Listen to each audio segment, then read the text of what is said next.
Hello, good evening, good morning, and good afternoon sa ating lahat. Late na naman po tayo dahil ang dami kong ginawa kanina. Doon lang naman po ako, sinamantala ko kasi yung magandang weather kanina dito sa amin. Lalong-lalo na. Uy!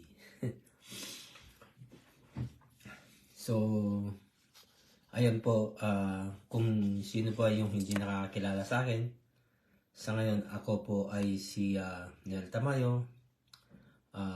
Nakatira po dito sa friendly Manitoba, Canada. Originally from Cagayan Valley, Philippines. So, kami po ay nag-migrant dito sa Canada since 2009. Kasama ko po ang aking mga pamilya. So, ngayon po ako ay nagtatrabaho sa ngayon sa isang rent-a-car industry habang pinatatakbo ko, inirarad ko po yung aking digital business, online digital business. So, ano nga po yung ating topic sa ngayong araw na ito? Actually, gabi na po, pero sasabihin po nating araw dahil hindi pa naman po umaabot ng 12 o'clock in the evening. So, part pa rin po ng 15 days for 90 days challenge. So, our topic today is source of motivation.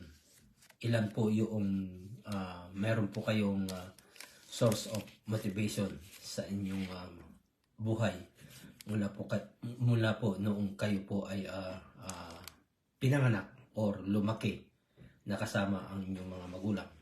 Ako po ay siguro po kung bibilangin ko po yung aking source of motivation ay napakarami po yung aking dahilan ng aking motivation. Hello po Ate Beth, thank you for watching po ate. Unahin ko hindi ko na po siguro lalahatin dahil sigurado lang po na abutin po tayo ng magdamagan or abutin pa po tayo ng maghapon bukas kung isa-isahin po natin yung aking source of motivation. So ako po ay pangalawa sa 5 magkakapatid sa aming pamilya. So ako po yung isang lalaki. Nag-isa lang po akong lalaki sa aming magkakapatid. So pangalawa po ako. And parang ako na po yung naatangan na talagang tumulong sa buong pamilya dahil gawa nga po ng 5 po kami, 4 yung mga babae. So habang maliit pa po ako, talagang yun na po yung ewan ko po ba, kasi parang napakababa po yung aking pakiramdam sa aking mga magulang kapag yung nakikita ko po ang aking mga magulang noon na talaga naghihirap na itayo or yung palakihin kaming mga magkakapatid. So andyan po yung talagang napakahirap yung buhay namin. Yung bago ka pumasok sa school ay kailangan mo munang maghanap ng pagkakakitaan para lang makapasok ka sa school. Yung kung wala kang maging mapagkukunan ng gagastusin ng araw na yun ay kailangan mong maglakad ng milya-milya bago ka makarating sa school or sa lugar na kung saan ka nag-aaral. So yun po yung aking buhay. Kailangan pagdating sa bahay ng kinahaponan pagkatapos ng school ng umaga hanggang hapon ay talaga ba naman na kailangan mong tumakbo ka agad sa bukid para maghanap ng pagkakitaan at maibenta kaagad habang maaga pa, para kinabukasan ay meron po kaming magiging gastusin na magkakapatid para makarating sa aming eskwelahan ulit. So yun po yung aking naging routine hanggang sa ako po ay lumaki, yung nagkaedad ng ganyan, hanggang sa ako po ay talagang hindi ko na po natapos talaga yung aking pag-aaral dahil gawa nga po ng yung kahirapan ng buhay. Hindi po ganong kaganda naman yung buhay namin sa aming probinsya noon nung panahon yun dahil siyempre sabi nga po nila na isang kahig, isang tuka, di ba? Yun yung kung pwede ko compare yung buhay namin sa ganong sitwasyon nung kami po ay maliliit. Kaya napaka hirap talaga dahil ang inaasahan lang naman ng mga magulang ko na ikabubuhay namin yung magsaka. Pero kapag yung ganun na kahirapan ng buhay, yung andyan yung panahon ng tag-araw, kung talagang tag-araw sa amin, talagang matutuyot ang mga pananim. So, yun yung laging struggle ng mga magulang ko noong kami ay mga bata pa dahil kapag tag-araw, talagang matutuyot ang mga pananim. Kapag yung tag-ulan, talagang baha din naman. Talagang sobra-sobra din naman ang tubig. Pero kapag tag-araw naman, sobra-sobra din yung araw. Kaya yung mga lupa ay, yung taniman ay talagang nagkabiyak-biyak o nagkabitak-bitak dahil gawa nga sa sobra ng init. So yun po yung dahilan kung bakit mahirap ang buhay sa probinsya. Kaya yun yung isang dahilan kung bakit ako lumuwas din ng Manila habang ako ay bata pa at nakipagsapalaran doon sa Manila. Habang ako ay nag-aaral pero hindi ko na tapos talaga yung aking pag-aaral dahil gawa nga ng iisipin mo yung buhay mo, yung talagang kung paano mo masuportahan o matulungan yung pamilya mo sa probinsya. Kaya yun na lang yung naging way ng buhay ko para lang matulungan yung aking mga pamilya. So, madaling sabihin na kapag nakapag-asawa na ako noong edad na yun, siguro ang edad ko noon ay 20 plus na, mga 28 siguro, mga ganun. So, doon ako nakapag-asawa na hanggang sa pinalad naman po kami na nakarating din dito sa Canada. Kaya yun yung naging dahilan na kung bakit ako ganoon na lang yung puspusan na pagtatrabaho, yung kahit na wala nang pahinga, yung wala ka ng tulog, aalis ka ng bahay. Nung nandito ako na sa Canada, natutulog pa yung mga anak mo. Pagdating mo, tulog uli yung mga anak mo dahil wala nang pinalalampas na bakanteng oras para lang masuportahan mo yung mga pamilya.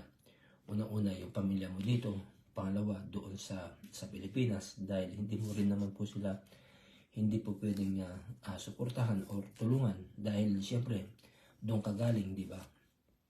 Kaya nandoon yung talagang hirap, yung talagang nadudurog yung puso ko kapag yung nakikita mo or naririnig mo yung balita ko ano na nangyari doon sa mga pamilya mo na iniwan mo doon sa inong bayan na kung saan tayo pinanganak at lumaki, di ba? So yun yung talagang puspusan na ginagawa kong pagtatrabaho, yung bigyan ko ng pagpahalagaan yung aking sarili ay minsan nakakalimutan ko na yung unang-una yung pag-aaral. Hindi ko na natapos yung pag-aaral ko. Pero hindi naman yung talagang hindi nakapag-aral dahil nga doon sa pagsuporta sa aking mga pamilya, di ba? So ayun, hanggang sa nakita ko na nga rin naman po itong business nito at hindi na ako nagdalawang isip na sumali at i-start din yung magandang kinabukasan dito sa business na ito. Kaya nagpapasalamat ako sa Panginoon dahil hindi naman po ako binigo yung kahilingan ko na bigyan ako ng magandang business na kagaya po nito. Nagkaroon po ako ng sariling business noon bago po ito, pero hindi po ganun kaganda dahil gawa nga po ng imbis na maiahon ko o maialis ko yung mga pamilya ko doon sa pagiging pagtatrabaho ng hanggang sa 10 oras ng gabi ay hindi kaya nga po ako kaya namin po napagdesisyonan ng mag-asawa na i-give up na lang yung nakuha namin unang business noong araw na yon dahil hindi po maganda para sa pamilya ko, lalong na yung mga anak ko dahil sila na yung aking backbone, parang ganon. Dahil nga wala akong makuhang tao na magiging empleyado, wala akong mautusan na iba kundi ang mga anak ko. Sila na yung naging employee ko doon sa business na yun. Kaya sabi ko sa asawa ko, hindi ito yung pinangarap natin na business kako. Kaya nagdesisyon na lang po kami na i-abolish or itigil na yung business na yun hanggang sa nakita ko po ang business na ito na napakaganda at humanga po ako doon sa mga nag-start din ng business sa kanila na kagaya po nito na ang laki na ng pinagbago ng kanilang buhay yung mas pinili pa nila yung mag-business na lang business na lang dito kumpara doon sa ipagpatuloy yung kanilang profesyon na tinapusan. So bakit po na mas pinili po nila na i-run yung or makipagsapalaran sa online digital business? Kasi nga po ay mas malaki ang kaginhawaan ng buhay dito kumpara doon sa pagiging employee na lang, na habang ikaw ay nagiging employee ay nagiging stressful na sa ating buhay, di ba? Kasi nga po habang tumatanda tayo ay at habang nandoon po tayo as an employee ay wala po tayong freedom sa ating mga sarili. Wala tayong laya, kumbaga, hindi tayo malaya doon sa pagiging employee. Oo nga, pagpasok mo 100% na meron ka talagang kikitain, magtrabaho ka man o hindi, di ba? Pero hindi ka pa rin po malaya kung nandoon ka sa pagiging employee dahil nga po hawak ka ng iyong boss or yung amo mo sa iyong oras. Okay? Kahit nasabihin mong wala kang ginagawa doon sa oras na yun, doon sa pagiging employee mo, ay hindi ka pa rin basta makakaalis hanggat hindi natatapos ang iyong oras, di ba? So mula noong nakita ko po ang business na ito ay talaga naman na napamangha po ako ng husto hanggang sa sa awa ng Diyos nakapag-join na rin or nakapag-start na rin po ako dito sa business nito. So, ayun po yung aking naging source of motivation na sana po ay meron po kayong napulot or relate din po kayo doon sa istorya ko at hindi pa po huli ang lahat kung kayo po ay may balak na magtayo or magsariling business na kagaya ng digital business na ito. Hindi pa po huli ang lahat. Okay? So, sana po makapag-isip po tayo ng maaga na tayo po ay makaalis na doon sa ating comfort zone na ating kinagagalawan habang tayo po ay malakas pa. Okay? So, salamat po at sana po ay magkita-kita po tayo uli bukas sa pang 16 na araw sa ating 90 Days Challenge. Bye-bye for now. God bless us all.